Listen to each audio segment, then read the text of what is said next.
نحمده ونصلي ونسلم على رسوله الكريم اما بعد اعوذ بالله من الشيطان الرجيم بسم الله الرحمن الرحيم قل لا اسألكم عليه اجرا الا المودة في القربى صدق الله العظيم وصدق رسوله النبي الكريم الامين قال الله تبارك وتعالى في شان حبيبه ان الله وملائكته يصلون على النبي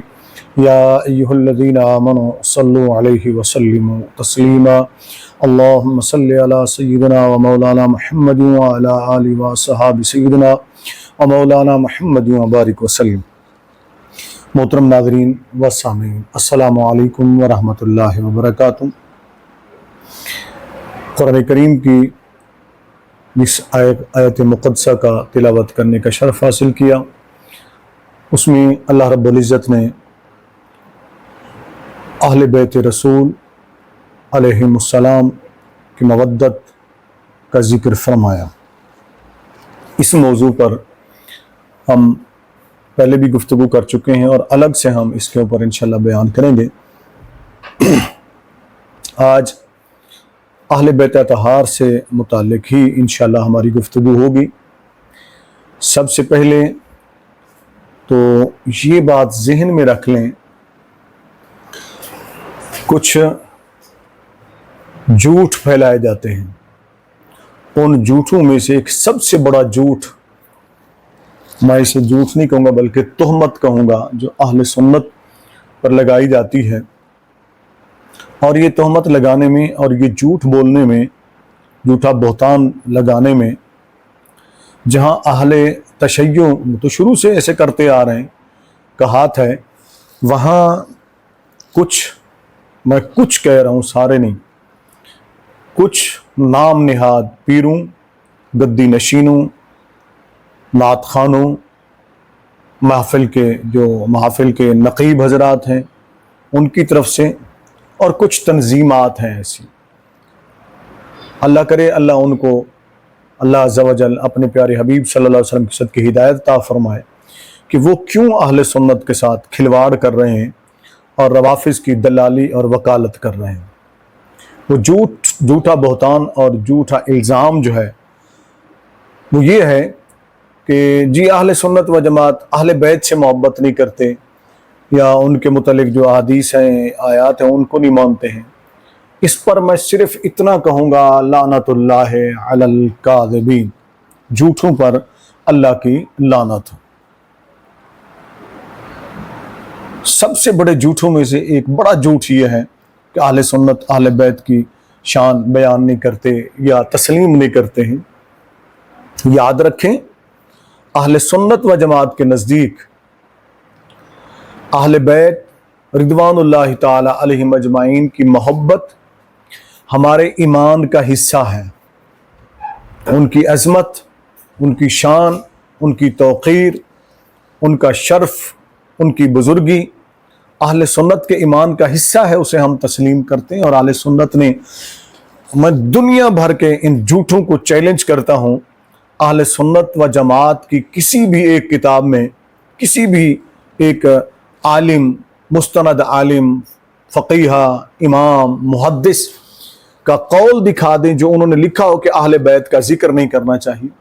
اہل بیت سے محبت نہیں کرنی چاہیے، اہل بیت کی شانیں نہیں تسلیم کرنی چاہیے رضوان اللہ تعالی علیہم اجمعین۔ میں اس پر 3 بار کہوں گا، استغفر اللہ، استغفر اللہ، استغفر اللہ۔ اللہ ایسے جھوٹوں سے ہمیں پناہ دے اور اللہ تعالی ہمیں ان فتنوں سے محفوظ رکھیں۔ میری اس گفتگو کو غور سے آپ سماعت فرمائیں گے۔ آج اس موضوع پر ہم گفتگو کریں گے، اس پر تفصیلی گفتگو بعد میں ہوگی، لیکن ابھی کچھ حصہ میں ریکارڈ کروا رہا ہوں، شاید اس کے پارٹ 2 بھی ہو جائیں۔ حدیث ثقلین، جس کے بارے میں بہت جھوٹ بولا جاتا ہے اور یہ کہا جاتا ہے جی اہل سنت اس کو تسلیم نہیں کرتے، جی حدیث ثقلین کو نہیں مانا، جی رسول اللہ صلی اللہ علیہ وسلم کے فرمان کو نہیں مانا، جی اہل سنت نے یہ کر دیا، جی وہ اور اس میں پھر شامل ہو گئے ہیں کچھ نام نہاد سنی، کچھ پیر، کچھ ان کے مرید جو الزامات لگاتے ہیں۔ اور یہاں تک کہ اہل سنت کو ناسبی بھی کہا جاتا ہے۔ یاد رکھیں، جو بھی اہل سنت کو ناسبی کہے نا، سمجھ جائیے گا کہ وہ یہ پکا رافضی ہے، چاہے وہ سنی کے لبادے میں کھڑا ہو، چاہے کسی پیر کے لبادے میں، چاہے کسی شاہ کے لبادے میں، کسی سید کے لبادے میں۔ اہل سنت و جماعت کو جو ناسبی کہتا ہے تو اس کی نشانی یہ ہے کہ وہ پکا رافضی ہے، یہ رافضیت کی پکی نشانی۔ اب ہم آتے ہیں حدیث ثقلین کی طرف۔ الحمدللہ اہل سنت و جماعت اس حدیث کو تسلیم کرتے ہیں، مانتے ہیں، اور ہمارا یہ ایمان ہے اہل سنت و جماعت کا، اور ہمارا عقیدہ ہے کہ اہل بیت رسول صلی اللہ علیہ وسلم ورضی اللہ تعالی عنہم اور قرآن کریم یہ قیامت تک کے لیے چشمہ ہدایت ہیں۔ کسی بھی اہل سنت و جماعت نے اس سے انکار نہیں کیا۔ آج کی ہماری گفتگو میں شاید یہ دوسرے حصے میں پھر میں بیان کروں، جس جگہ پر اختلاف ہے، جو وہ جھوٹ بولے جاتے ہیں نا، اس کا بھی پردہ میں صاف کروں گا، عرض کروں گا، بڑے آرام سے میں گفتگو کروں گا، اس کو سننا ہے بڑی توجہ کے ساتھ۔ یہاں نبی کریم صلی اللہ علیہ وسلم نے حجۃ الوداع کے موقع کے اوپر، جہاں حیات انسانی کے بے شمار لازوال اصول بیان فرمائے، وہاں قرآن اور اپنی اہل بیت یعنی قرآن کریم اور نبی کریم صلی اللہ علیہ وسلم نے اپنی اہل بیت کو اپنی دو یادگاریں قرار دیا اور نصیحت فرمائی قیامت تک امت کو کہ وہ ان سے ہدایت بھی حاصل کریں اور برکت بھی حاصل کرتے رہیں۔ الحمدللہ ہم اس کو مانتے بھی ہیں، تسلیم بھی کرتے ہیں۔ یہاں ایک روایت جو حضرت جابر بن عبداللہ رضی اللہ تعالیٰ عنہ سے، وہ فرماتے ہیں کہ نبی کریم صلی اللہ علیہ وآلہ وسلم نے ارشاد فرمایا، جب خطبہ حجۃ الوداع آپ نے ارشاد فرمایا، اس موقع کے اوپر نبی کریم صلی اللہ علیہ وسلم نے ارشاد فرمایا، لوگوں میں تمہارے درمیان دو چیزیں چھوڑے جا رہا ہوں، اگر تم انہیں پکڑے رکھو گے تو ہرگز گمراہ نہیں ہوگے۔ نمبر ایک اللہ کی کتاب ہے، نمبر دو میری اطاعت اور میری اہل بیت ہے۔ اس حدیث پاک کو آپ دیکھ سکتے ہیں جامع ترمذی جلد 2 صفحہ 219 ابواب المناقب اہل بیت النبی صلی اللہ علیہ وآلہ وسلم وعلیہم السلام، اور دیگر کتب حدیث کے اندر بھی، سیاستہ کے اندر یہ موجود ہے جامع ترمذی کے ساتھ دیگر سیاستہ کتب کے اندر بھی، اور اس کے علاوہ دیگر اہل سنت کی مستند کتب حدیث کے اندر یہ حدیث موجود ہے۔ انی ترکت فیکم الثقلین، حدیث ثقلین کے نام سے بھی مشہور، وہ بھی تمام اہل سنت کی کتب میں موجود ہے، کسی نے آج تک اس کا انکار نہیں کیا۔ جہاں وجہ ہے نا، وہ میں آپ کو آگے بتاؤں گا، آپ کو سمجھ میں آ جائے گی، پہلے ہم اس کو سمجھ لیتے ہیں اس حدیث سے مراد کیا ہے۔ یہاں پر میں امام کبیر شرف الدین حسین بن محمد طیبی رحمۃ اللہ تعالی علیہ نے جو اس حدیث کی شرح مشکات المصابی کی شرح کرتے ہوئے شرح طیبی علی مشکات المصابی جو کی ہے، اس میں سے وہ فرماتے ہیں قرآن سے تمسک کرنے کا مطلب ہے کہ اس میں جو ارشاد فرمایا گیا ہے اس پر عمل کیا جائے، اور اطاعت رسول صلی اللہ علیہ وآلہ وسلم سے تمسک کا مطلب ہے کہ ان سے محبت کی جائے، ان کی ہدایت اور سیرت سے ہدایت لی جائے۔ یہ ہے امام طیبی رحمۃ اللہ علیہ کی طیبی شرح مشکات جلد نمبر 11 صفحہ نمبر 298 مطبوعہ کراچی۔ یہاں سے آپ نے سمجھ لیا۔ اسی طرح دیگر کتب احادیث جو شروحات ہیں، بڑی بڑی شروحات، ان کے اندر بھی تقریباً یہی مفہوم بیان کیا گیا ہے۔ مثلا امام شرف الدین نووی، اسی طریقے سے دیگر ائمہ کرام نے اس حدیث کی شرح میں تقریباً یہی مفہوم ملتا جلتا بیان فرمایا ہے۔ امام ملا علی قاری رحمۃ اللہ تعالی علیہ، انہوں نے مرقات شرح مشکات کے اندر اس کی بڑی بہترین وضاحت فرمائی ہے، وہ آپ سماعت فرما لیں۔ اس کا خلاصہ فرماتے ہیں کہ اور اہل بیت کو پکڑے رکھنے کا مطلب یہ ہے کہ ان سے